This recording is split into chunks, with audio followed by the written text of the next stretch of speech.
The Lord said, Michele, if you will tell the unvarnished truth about what I've done for you and how I've untangled every single knot, I'll use your story to get into the story of the reader in places I can't go. Welcome to the Christian Music Archive podcast, conversations about Christ, community, and music. I'm your host, Dave Maurer. Each week, I am privileged to chat with a musical guest who is listed on the pages of the Christian Music Archive. There are thousands of creative men and women who have helped shape the soundtrack of the Christian faith, and we get to hear their stories, learn about how Christ has made a difference in their life, and hopefully along the way, we'll learn how we can be a better part of our community. My guest today is Michele Pillar. I've been a big fan of Michele since way back in high school when I couldn't get enough of her music. On one particular occasion, I remember being in Idaho All-State Band, and it was my first time away from home for anything other than church camp. I really felt out of place, not sure how I should act around all these non-Christian kids doing who knows what. And I found real comfort in the familiarity of Michele's music blaring on my Walkman headphones. Then, when I went to college, there was suddenly no more music from Michele. I wasn't sure why, but didn't really think about it much. But flash forward several years, and I began hearing the story of what happened to Michele.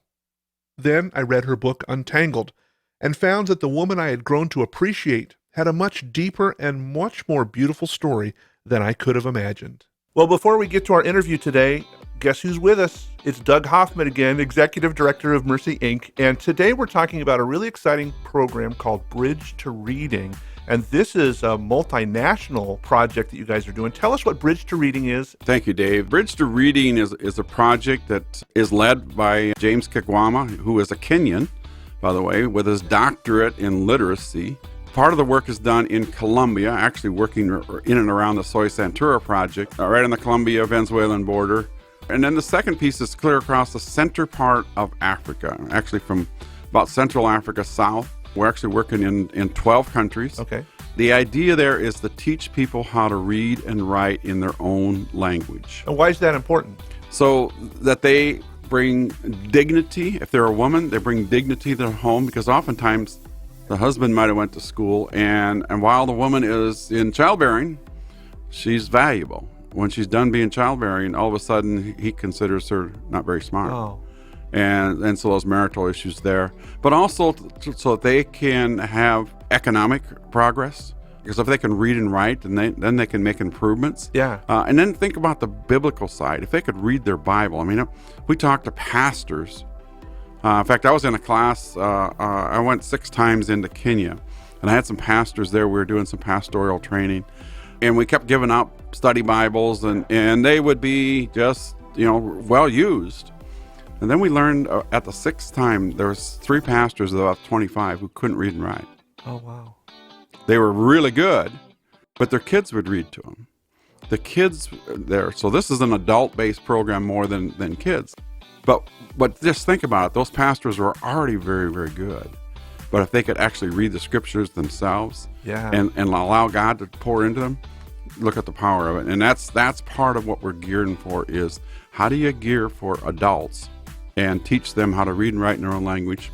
It's literally a life-changing experience. Well, so if this strikes a chord with listeners and they would want to help, how could they get involved with Bridge to Reading? So to get involved with Bridge to Reading, you just go to www.mercycompassion.org, hit the donate button, and as you go to the donate button, and you can look at some other things on the website also that would go to Bridge to Reading, hit the donate button, make your donation, indicate in the little description box this is for Bridge to Reading. And if you'd love to be able to come alongside, if you got some skills around reading or want to be a prayer partner with us, and we would love for you to just indicate that, and we'll reach back out to you and help you get involved in teaching literacy around the world.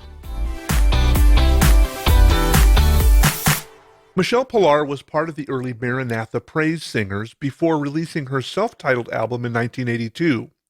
She has released 7 albums. She's a 3-time Grammy and Dove Award nominee and is a sought-after conference speaker.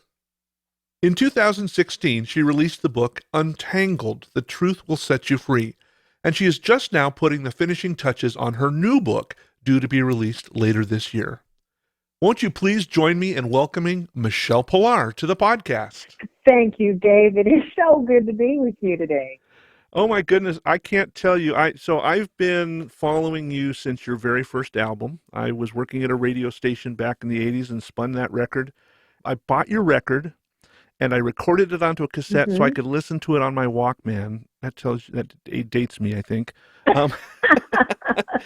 And I would That's so good. take that with me. I went and all the things that I did, but it is so good to be able to chat with you and kind of catch up with what God's doing in your life. Now, for those who don't know, you've written a book that is absolutely fantastic. We're going to talk about that. There's a couple stories I want to pull out, but I'd like to get started because a lot of people know you as an early musician from the early CCM world. Yes. Let's talk about how you got started in Christian music. Well, I knew I could sing from the time I was a little girl. And the funny story there is that I was, believe it or not, in kindergarten. I came home one day and I was crying. And my mother said, "What's the matter?" And I said, "Well, everyone at school is making fun of the song." And it took her a minute to kind of ask me questions and sleuth out what I was talking about. But I said, "We all stand around in a circle and we hold hands and we sing a song." And they're not singing it right. They're making fun of the song. Oh. And as my mother began to ask me more questions, she realized that I was hearing children sing out of tune, and I thought they were making fun of the song by singing out of tune. Oh, no. And so to this little 5-year-old heart and mind, she said, "Michele, they're singing as well as they can. That's all they can do." And I was just amazed at that. Because if you can do something, you don't know why everybody else can't do that. That's just normal. It was normal to me. And it's just, all of us have different giftings. All of us, some people run fast, some people are brilliant thinkers. And it's hard to imagine why other people can't be that way. And that was my first lesson at 5 years old, of understanding that we're all created differently, and we all have different gifts, and one's not better than the other, they're just different. Right. And so then when I became a Christian at age 17, and I came to know Jesus, not growing up in a Christian home, I came to know him at age 17, and all of a sudden I knew why I could sing. I knew I could sing because I wanted to sing about him. Yeah. And it was so revolutionary when I came to know Jesus. I mean, it was truly life-changing to know that I had a friend, and I had a father, I had a savior, I had a protector, and I didn't have to walk through life alone. For me, that was the biggest news ever. And I knew I didn't make it up in my own head. I knew that he was real. And so that was, shortly after that, I was asked by Tommy Coombs from Love Song. I met him at a Bible study. Yeah, I was at a home Bible study. I met Tommy. And Eric Nelson, who I recorded with also for Maranatha. Right. I recorded The Misfits. Tommy asked me to sing on the Praise 2 album. And so I sang the song, "Thou Art Worthy." "Thou Art Worthy" was the first time my voice was recorded. And that, from there, the Lord just one step at a time, and there I went. And so how did you come to the attention of Tommy Coombs? I was simply at a home Bible study, sitting on a couch with a bunch of other people squished in that living room, and he could hear me. I think he was sitting 2 people down from me, and I didn't know I was auditioning. I certainly wasn't, but he could hear my voice. And so after the Bible study, he asked me to sing something for him. He played something for me, and I on his guitar, and I sang. And he said, "Can you drive to Hollywood tomorrow and sing on the Praise album?" You know, and I had Praise 1. I had Praise, the first Praise album, in my car, in my little Volkswagen Bug, on an 8-track. Oh, how fun! It was sitting in my car. And so I said, "Sure, I'd love to." And I remember driving to Hollywood and being so frightened, not knowing what that experience would be. You know, could I do it? Would I be good enough? Yeah. And so Tommy Coombs walked me through how to approach the microphone and try not to be too afraid and sing. And so then, and was Eric at that same Bible study? Yes, Eric Nelson was. Yeah. I think we had already met, but we hadn't started recording yet. But soon after, we would start singing together. We sang live together all over the country for 3 years before we recorded the album The Misfit. Yeah. So by the time we recorded The Misfit, we were almost done singing together. It was such odd timing. And by then I was on the radio on the Praise 2 album, the Praise 3 album, the Praise 4 album. And I was on the radio, but not as a recording artist. I was just one of the praise singers. Right. And people would call and say, "Can I get her record?" And they'd say, "Well, she doesn't have one." Oh, no. So it's just interesting. I like when God takes you along in baby steps. I think that's good. I think a lot of times if we would see the end game from where we start, we would probably be so chicken we'd quit. That's true. That's absolutely true. So you eventually got signed to Sparrow, and that's when your first solo album came out, just simply titled Michele Pillar. That's right. That's right. Eric went back to graduate school, and I never saw myself as a solo artist at all. I always liked being tucked in with other people. And the Lord began kind of pushing me out of the nest and revealing to me that I was to sing alone. I was to sing all on my own. Yeah. That was really, really frightening. I just didn't have the confidence, and I remember being signed to Sparrow and crying all the way home. Oh, wow. From the Sparrow offices in Los Angeles back down to my house in Orange County, because I thought to myself, "Oh my goodness, they're going to figure out that they've signed someone who can't do this. Yeah. They're going to figure out that I'm a fake. They're going to figure out that they made a mistake." And I really believed in it. I mean, that's how little I thought of myself. So, God doesn't wait till you feel ready. He sometimes pushes you into the water and then oftentimes teaches us as we go. Well, and then you had the opportunity to sing on a number of stages and a number of platforms, and your book kind of details a little bit about that. But all along that way, you were kind of dealing with some inner issues of feeling worthy, as you kind of stated about being signed, that really led to a critical moment in your life. Do you want to share about that? Yeah, there were a few critical moments. Are you talking about chapter 1 of Untangled? Yeah. Oh my gosh. Yeah. So, I became a writer in the most interesting of way, because what happened is I was no longer in ministry. It was the year 2000. Didn't think I'd ever be back in ministry. I thought my ministry days were behind me. I thought that was the time when I was young and I had a recording contract. And again, we always put God in a box. Mm-hmm. I mean, we look backward and see our glory days and see when we had certain opportunities. And a lot of times we think, well, that was then and this is now. I lost my opportunity, or that's already walked under the bridge and I need to just go out to pasture and wait to go to heaven or something. Yeah. And nothing could be further from the truth. Right. Because what I've learned is that you're never more capable and equipped to do the work of God than you are right now. I mean, right now is when you've lived the longest, you've learned the most, you've survived the most, you've repented from the most, you've been brushed off and stood back up on your feet, and God is certainly not done. Right. And so the only thing that keeps us from those new things is if we decide we're done. But anyway, so that's where I was, year 2000, thinking I'm done. But I fell in love with writing.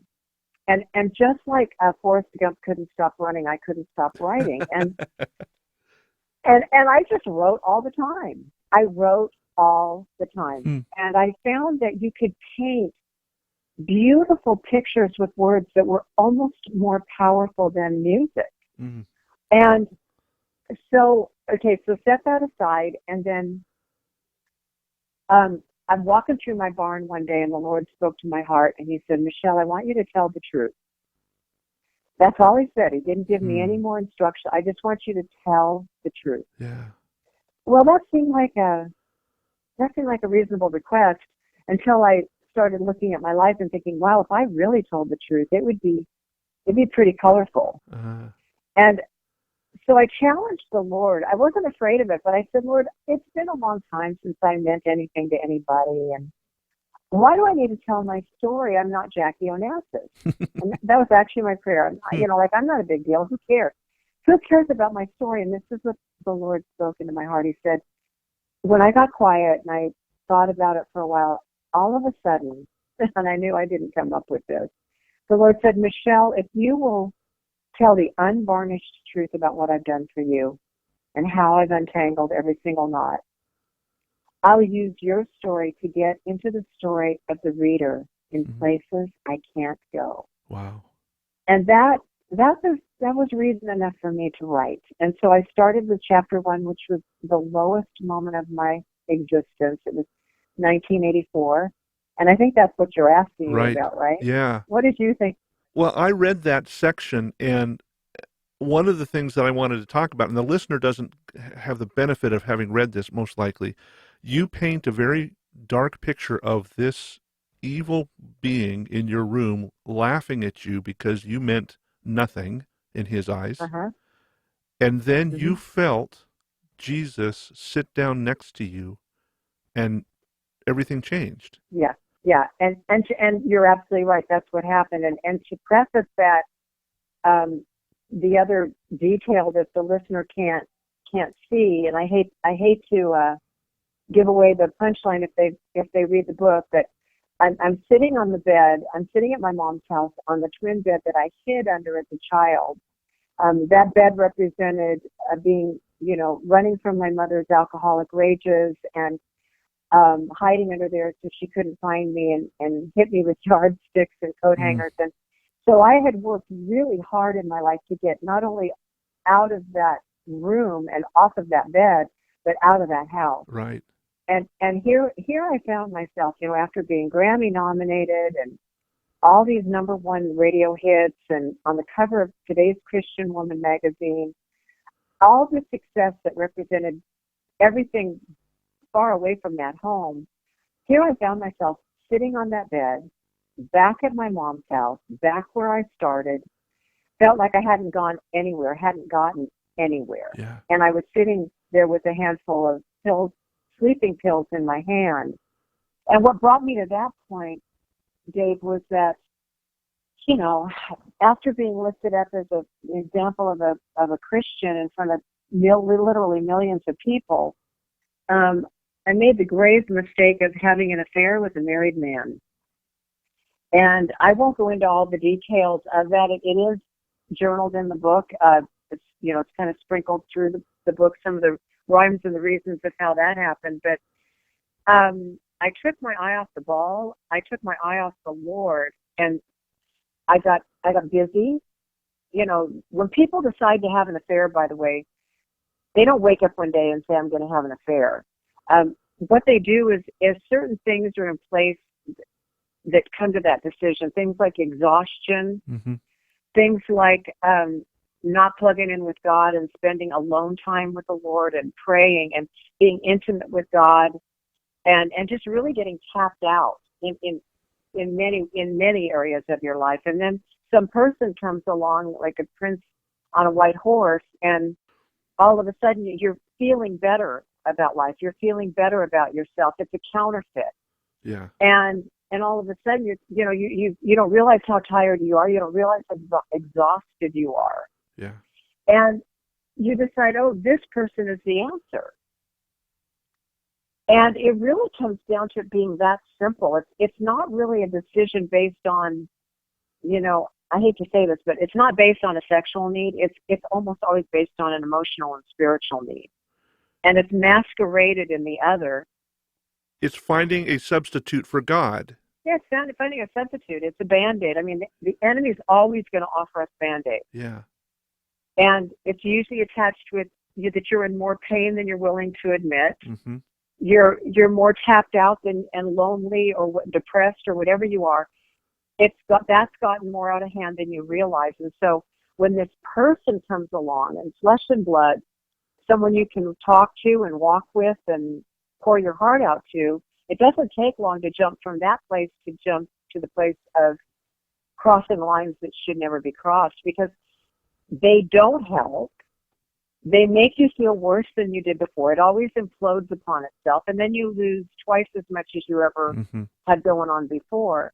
So that's where I found myself, and of course it came out that I'd had the affair, and Sparrow put me on hiatus, and record radio stations broke my records over their knees, and I mean it's the worst kind of shame you can imagine. And so I found myself, the enemy loves to take one disaster and create another one. Yeah. So he took the first disaster, and now here I am sitting on the bed, ready to end my life. Yeah. What happened? You had actually placed a pill in your mouth, according to your book. Your eyes were closed, your head was in your hands, and then something happened. Yeah, I mean, what happened is, and I've never had this happen again, so I want to make that clear. Here I was at the end of my rope, and I literally began to have a conversation with the darkness. I mean, I could, not in my physical eyes, but with my spiritual eyes and in my mind's eye, I could see this demonic being standing in the corner of my room, and he was talking to me, and he was goading me to take the pills, and he was telling me what I already believed about myself, and he just said, you thought you could get away from this house. You thought you could dress up like a Christian and go out and tell the world about Jesus. And he said, but where is Jesus now? Where is Jesus in your most lonely, horrible, desperate moment? He's not even here. I'm the one that showed up. And he didn't show up. And he began to tell me that I'd never get out of that house, that I was that house, and that everything about it, coursed through my pathetic little veins. That I was a product of that house. I was a product of an alcoholic mother, and I was just like her, really. Even though I didn't drink, I was just as big a loser. I mean, he just began, he was the accuser. He began accusing me and telling me everything that I believed. And so I agreed with him. I mean, that's the frightening part, is I said, I'm tired of running from you. I'm tired of trying to be something other than what I am. And so I think you're right. I said, so I'm just asking that you would help me take these pills. If you're such a big deal, then help me do this. And so you started the process, and then? And then I felt somebody's, and I'm in the dark, my room is completely dark. The sun had gone down, and I felt somebody sit down next to me. And I literally felt a depression on the bed to my left. And it scared me because I was embarrassed. I thought I was alone. And again, with my mind's eye, this was all with my spiritual eyes. I saw that who was sitting next to me was Jesus. And I couldn't see his face because I didn't look up at his face. I could see his arm around me. I could see his hands. I could see his feet. I could see that I was tucked up under his arm, and my head was down. And he said, Michele, give me your life. I need all of it. And in my lap, I saw a tangled ball of string. And it was about as big as a basketball. And it was just knotted. It was just thousands of knots upon knots that were created to make this ball of string. And I said, I gave you my life 10 years ago. And I started apologizing. And I said, look what I've done with it. I mean, I'm an embarrassment to you. I'm an embarrassment to everyone. You picked the wrong girl. I can't do this anymore. Yeah. I'm too tangled. And he said, no, Michele. He said, you've given me the parts of your life that you knew how to give me, but there's so many layers of your life that you don't know how to give me. Wow. And so you've done the best you could, but I want all of it. I want the good and the bad and the ugly. And we're going to sit here together, and we're going to take one knot at a time. Together, we're going to untangle knot by knot, and one knot will reveal the next, and will reveal the next. And I said, am I going to sit here forever? I mean, because this ball was so huge. Yeah. And he kind of chuckled. He chuckled. And he said, no. He said, we're only going to sit here for a time. We're going to keep untangling the rest of your life. I mean, we'll constantly be together, but we're going to do this the right way. We're going to do this together. We're going to do it thoroughly. And it'll take a lifetime, but that's okay. Yeah. And he said, you don't belong to this house. You belong to me. Yeah. You're my daughter. And now we are finally at the place where everything else is gone, everyone else is gone, all the accolades, all the accomplishments, not just you and me. And so, I mean, he conveyed all this to me as I sat there, and I saw it so clearly. Yeah. And so I knew I wasn't making it up because I wasn't that smart. Hmm. And so that began for you a transition, because you didn't open your eyes and the sun was shining and the daisies were showing and the birds were tweeting and everything was okay. No. You still had a lot to work through, and that the rest of your Mm-hmm. book is this beautiful. I read it on the way back from a business trip that I was on, and I couldn't put it down on the airplane because it was just a beautiful unfolding of petal after petal after petal of this rose opening up, showing the inner beauty that God has and has created in you, and then has released you to do work for Him that you didn't think you could do. That's right. That's absolutely right.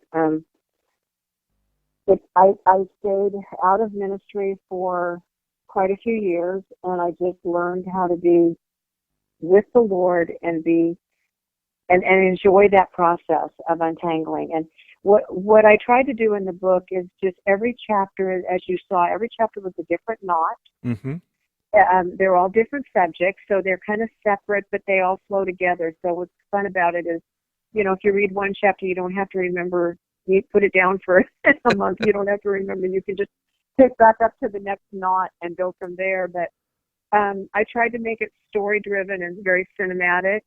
It's not a preachy or a teachy book, but you're actually with me on the journey and how each knot was untangled. So at the beginning of each chapter, it tells you what knot was untangled and where I am and how old I am. Yeah. And what's interesting is I jumped around, as you saw. I mean, the first chapter I'm 30, the next chapter, the next chapter I'm 9, and the chapter after that I'm 40. And when I wrote it just like that, and then when I got it done, I said, okay, Lord, are we going to put this in order now? And He said, no, it is in order. Wow. He said, that's how I untangle people.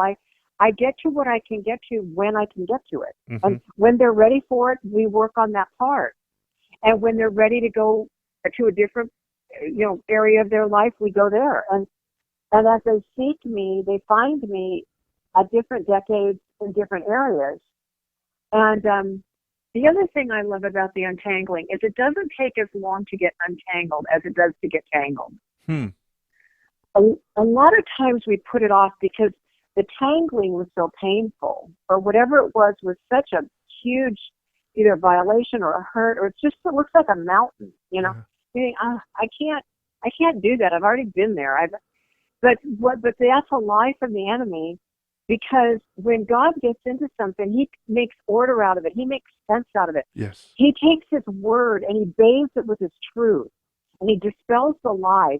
And so He can touch something when you dive in there and you start talking with Him about it. You start writing about it and being honest with Him about it. He's honest with you about the truth of it. And really the healing comes pretty quickly. And so we don't have to be afraid of it. We just have to stop putting it off. And we have to stop applying Band-Aids, like things like affairs or drinking or drugs or overworking or gossip or judgment or shame or fear. We have to quit allowing these Band-Aids of putting it off. And it has to just come to the Lord like I did at the end of my rope, just totally open.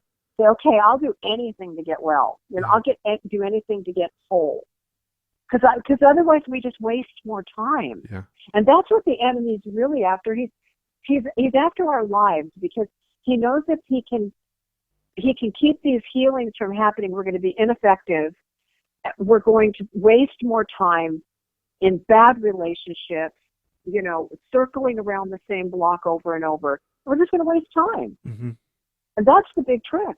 Well, one of the things that I was very aware of throughout all the chapters is a person cannot have an interaction with Jesus without being transformed.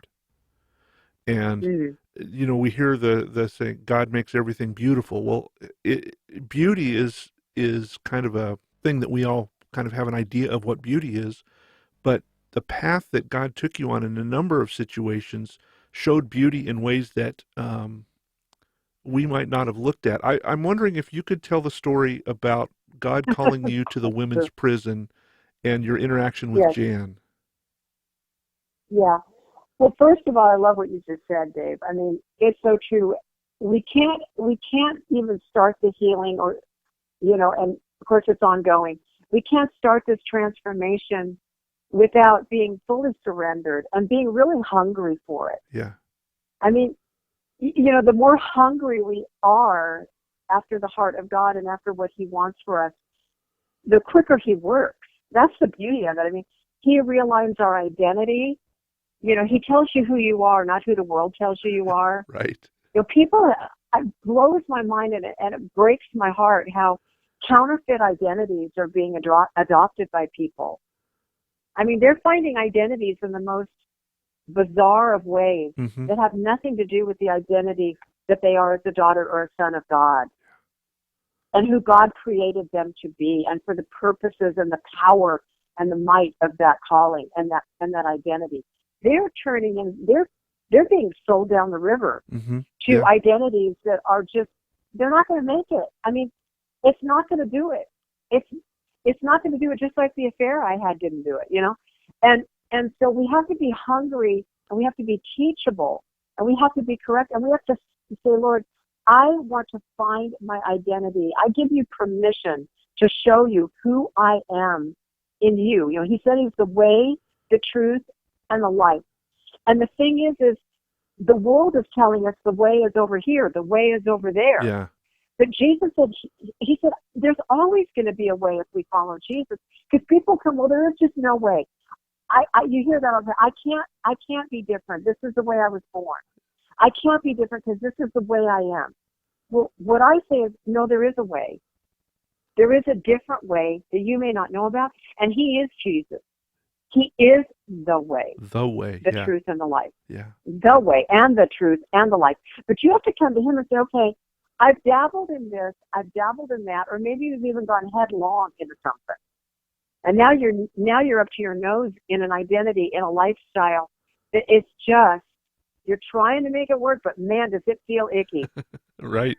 And it feels like you're wearing a wet bathing suit, or you're wearing somebody else's clothing, And now it's time to come to the Lord and say, okay, I'm hungry to find out who you created me to be. Because in the Psalms it says that God authored the days of our lives before any of them ever were. Yeah. He authored them way ahead of time. So I come to the Lord now and I say, Lord, what do you have on the pages of my day? Who am I in you? Yeah. And if we're totally hungry for that, if we're willing to hear the truth from the way, then, oh my gosh, he'll get to it. One of the things that I've been working on in my own life, I have a poor self-image of myself because of a number of different things. And as I'm shaving in the morning, I always pray, Lord, help me to see in the mirror who you see. And I think a lot of times we see all of these influences around us and all these pictures around us of what we should look like or what the world thinks we should see. But the bottom line is God made us the way we are. He gave us the skills, the flaws, the friendships, the abilities that he gave us because he wanted us to have those. And he sees us as perfect in his eyes. And we oftentimes, I think we don't see who we are because we don't ask God to show us who we are. That's absolutely right. That's right. And so we settle for so little. Yes. We settle for, like I said, for counterfeits. And you'll never be more beautiful physically, emotionally, spiritually. You'll never be more beautiful than when you look like Jesus. Yeah. And the only way you can look like Jesus is to know him and to spend time with him and to be intimate with him and to find out who he is, because he wants to make us like himself. Yeah. And he wants to turn us into the beauty that he is. I mean, he is love. He is peace. He's joy. He's authoritative. He's giving. I mean, he's secure. He's smart. He's clever. Yeah. He's He's fun. fun. You know, he's fun. I mean, he danced at the wedding. He danced his feet off. You know, I Yeah. mean, he. I mean, there's no one cooler than Jesus. There's just, I mean, you can study the history books all day long, and there's no one more beautiful because he is God, and God became flesh. Yeah. And so we get to see what God looks like when we look at Jesus. We get to see what our Creator looks like. And then what's so beautiful is then Jesus introduces us to Abba. Mm-hmm. And first we hold on to Jesus, and we find him as Savior. We find him as friend. We find God as our one that comes alongside us and gives us eternal life. But then Jesus said, if you see me, you've seen the Father. Wow. So the mysterious Father, I mean, how mysterious is the Father? Most of us don't have a clue as to what a father looks like. And so what I love is in time, when you're ready, Jesus then takes you to the Father, and he introduces you to how beautiful. Yeah. And the Father becomes, oh my gosh, the Father becomes a whole new set of things. The Father becomes your protector, your provider, your foreguard and your rear guard, your confidence. The Father makes you royalty and gives you jobs to do and assignments to do. I mean, the Father gives you a backbone. Yeah. And you know, and see, this is the beauty of knowing a triune God. We know the Father and the Son and the Holy Spirit. We need it all. Yeah. We need it all, Dave. Yeah. Yeah. Well, we've talked a little bit about this transformation. Talk about the transformation of Jan that you saw or that you didn't see. I was invited to go to the Nashville Women's Prison to speak. I've been there quite a few times. I love those women, and boy, do they have stories and how they got there, and you know, oh, it's just so tragic. But they're there, and many of them are growing in the Lord, and they're using that opportunity in prison to become free. Yeah. And so I met a girl named Jan one night after the chapel service that I taught.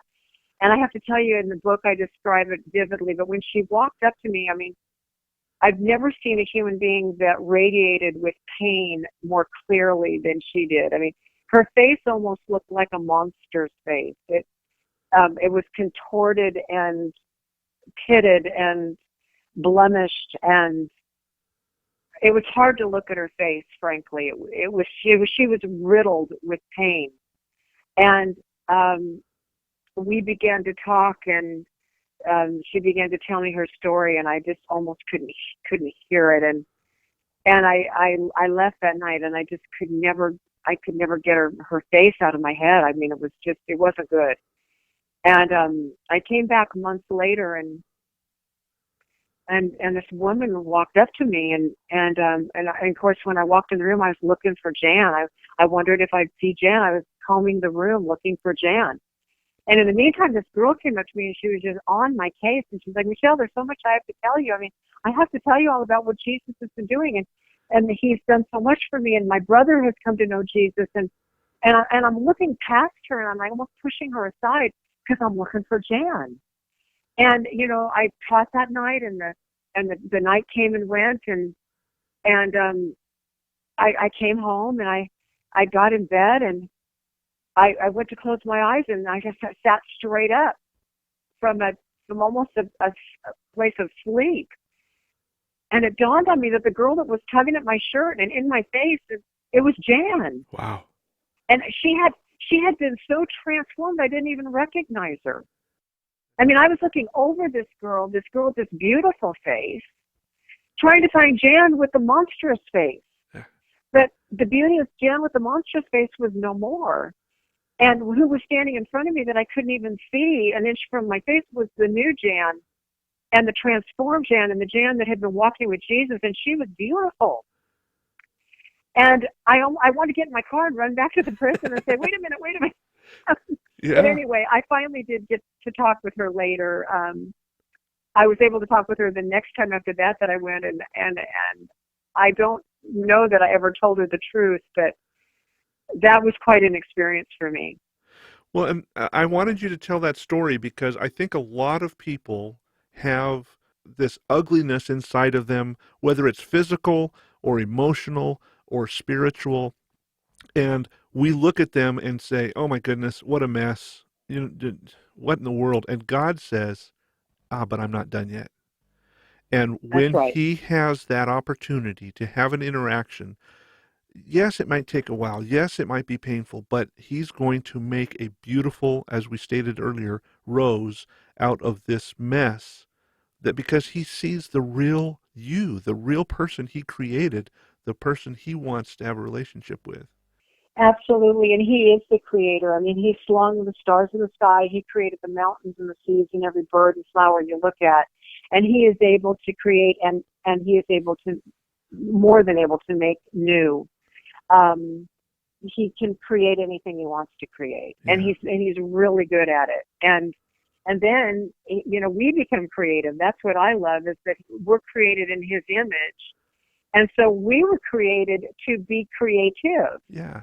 And so what's exciting is if you have unctions of creativity and there's things you want to do, and of course then you shut it all down, and I can't do that, or I'm not good enough, or I'll let somebody else do it. Whether it's, being involved in church or Sunday school or starting a food bank. I don't know what's up your sleeve, but God created you that way. Yeah. So that's a gift from God. That's part of you that's very much like God's personality.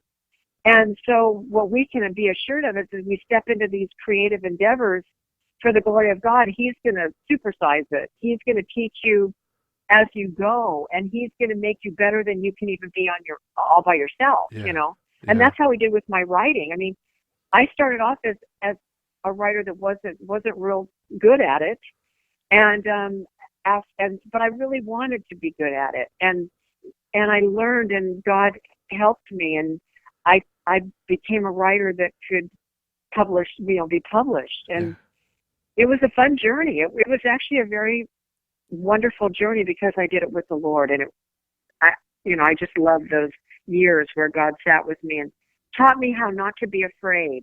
Mm-hmm. He taught me how to say what I wanted to say, not say it the pretty way or you know what I mean? Yeah. Not to put myself in a box, but He gave me freedom in my writing. Yeah. And I don't know, it was a really beautiful time. Well, one of the other things that I saw, and I'll use this section to wrap up our chat today. Throughout your book, you have a lot of italicized print, and I was quick to pick up that the italicized print is every time you heard God speaking to you. Yes. How would you encourage the listener? How did you find that you were able to finally hear God's voice? Because I know a lot of times we as Christians say, well, I pray to God all the time, but I don't hear Him talking back. I pray, or I go to church and I don't hear anything. And then you so beautifully wrote of all these times where God spoke to you in a very, very real way. How would you encourage us to be able to hear what God is saying to us? That's a great question, Dave. The first thing that comes to mind is to remember we always go back to the Word of God so that we know we're not making it up as we go. And it's God's desire that you would hear His voice. And I stand on the words of Jesus when I say that, because Jesus said, "My sheep hear my voice, and I know them." It's real important to read the whole verse, because it says, "My sheep hear my voice, and I know them, and they follow me." So there's some caveats in there. There's some requirements there. If you look at it really carefully, first of all, He has to be your shepherd. Right. And you have to be His sheep. So if there are lots of parts of your life where you're the shepherd, and you've sequestered off parts that you've given Him, but there are a lot of parts of your life that you haven't, or you don't know how to. Right.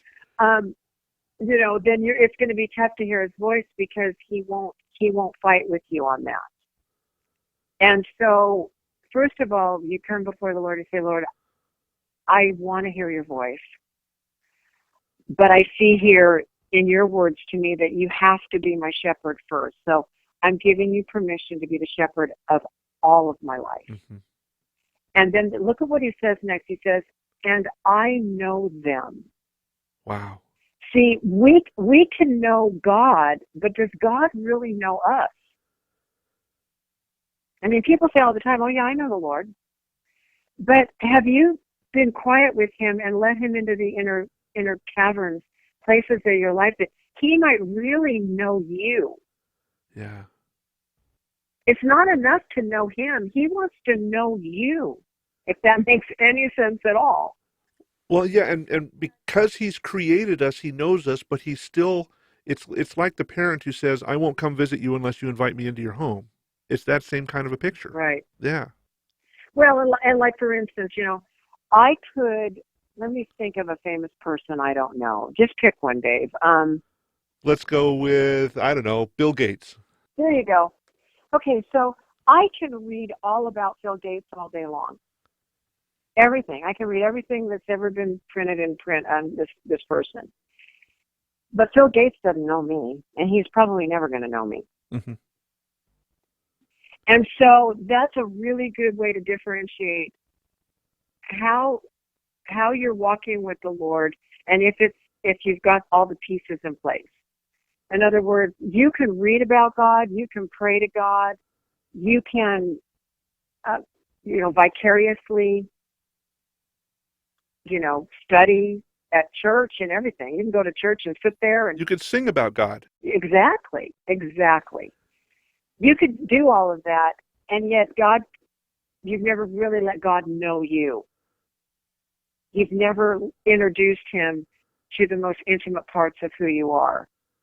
Then once you do, if I ever meet Bill Gates, well, now we've got a great relationship because I know all about him, and now he actually knows me.